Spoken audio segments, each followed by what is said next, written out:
I wake up to a cloudy view over Nagasaki port from my much loved Minamiami Airbnb.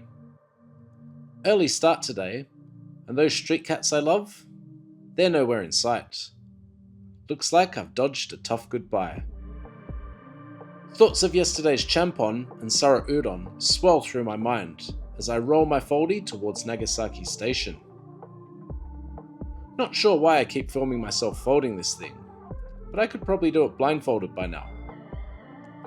It's with a heavy heart that I leave Nagasaki, so I cheer myself up with a combini microwave cheeseburger. Not my idea, I do it for the fans. So I promised Brez, you remember Brez, the durian guy.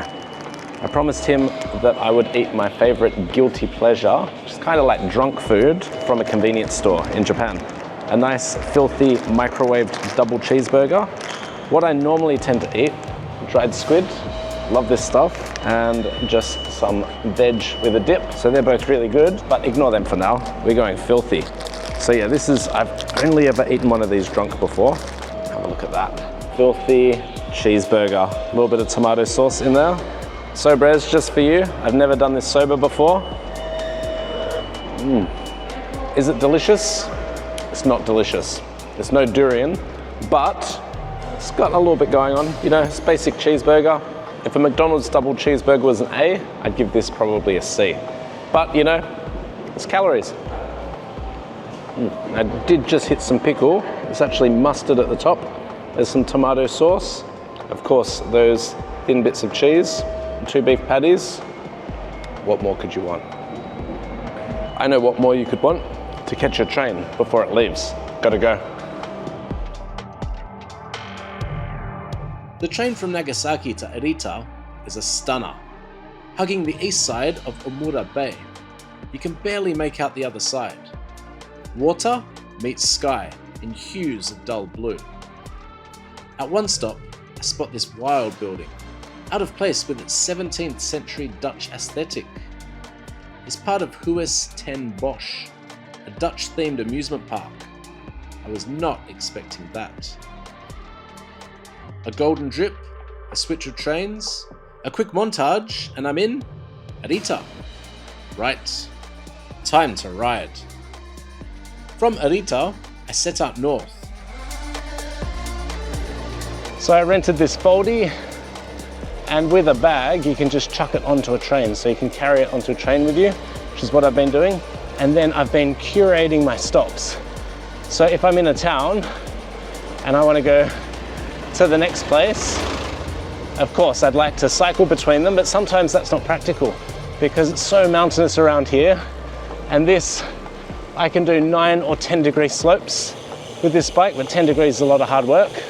Basically, I've been searching for routes between train stations. So anywhere between 20 and 50 kilometers is a nice day cycling, depending on the terrain.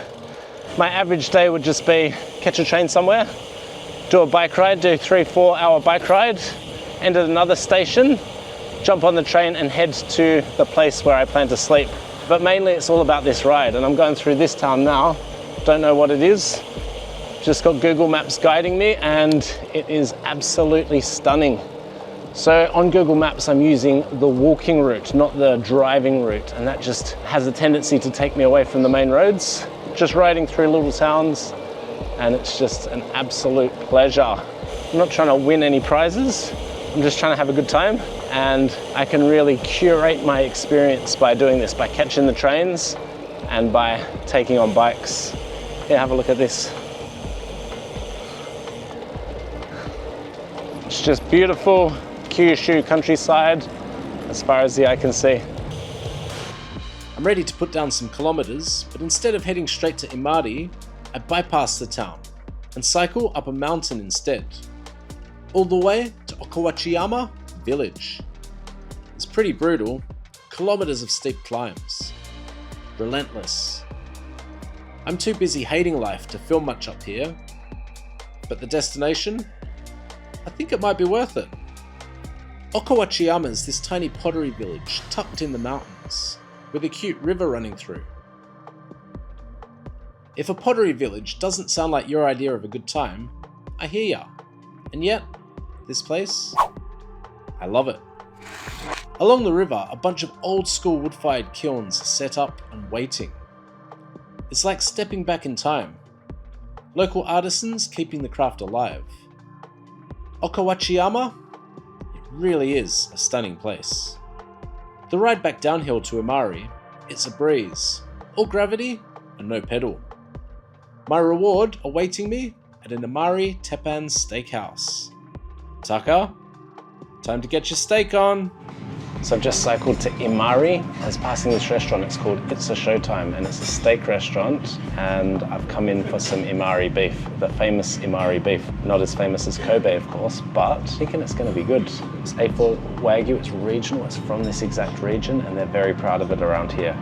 Entree, rice paper rolls.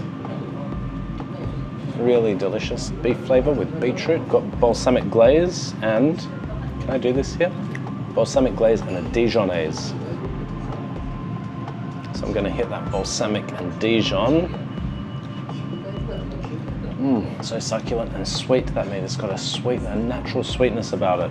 Fresh, cold, delectable. It's got my taste buds going, and I'm keen for some of this beef. Now I went for the expensive stuff, of course, but thankfully it's much cheaper than Kobe beef. Because I'm here for lunchtime, you get lunchtime specials as well. So you get a set menu, and it is cheaper. It's still pricey, but compared to Kobe beef, it's not even in the same ballpark. So as the chef starts preparing our meat, I've got a side salad and a soup. Tasting very corny. I think it's corn and butternut. It's like a creamy Western style vegetable soup. So I'll let the chef do his hard work, and I'll continue on this entree.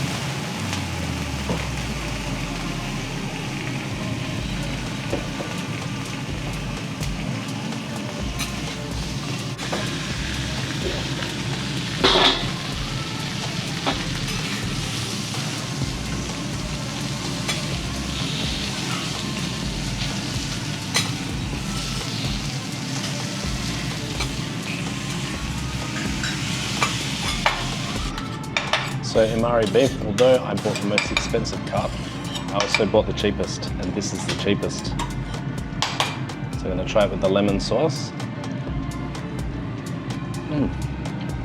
That is amazing.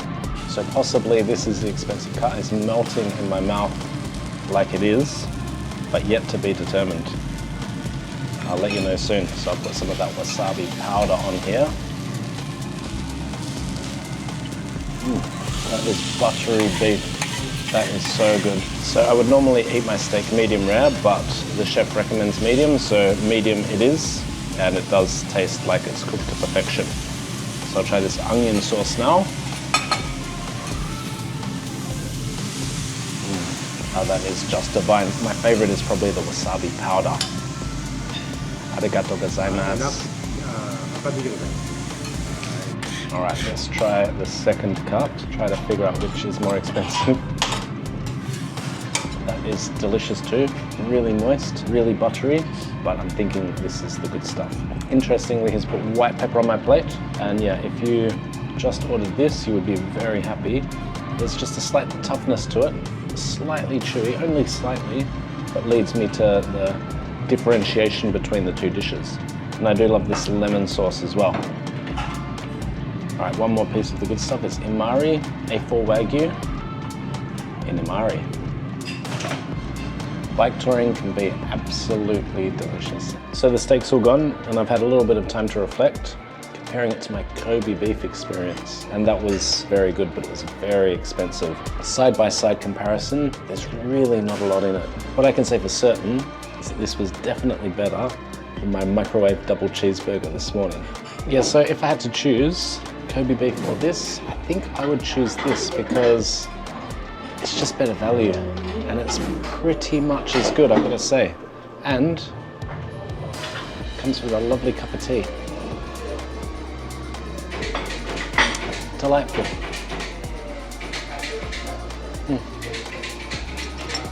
Smashing. Today felt good. Back in the saddle, pushing my body, stumbling upon more hidden Japanese gems. Tomorrow I'm looping back to Fukuoka and then hitting up an okonomiyaki teppan joint for dinner. Wanna see? Well, hit the button. Stay tuned and come along.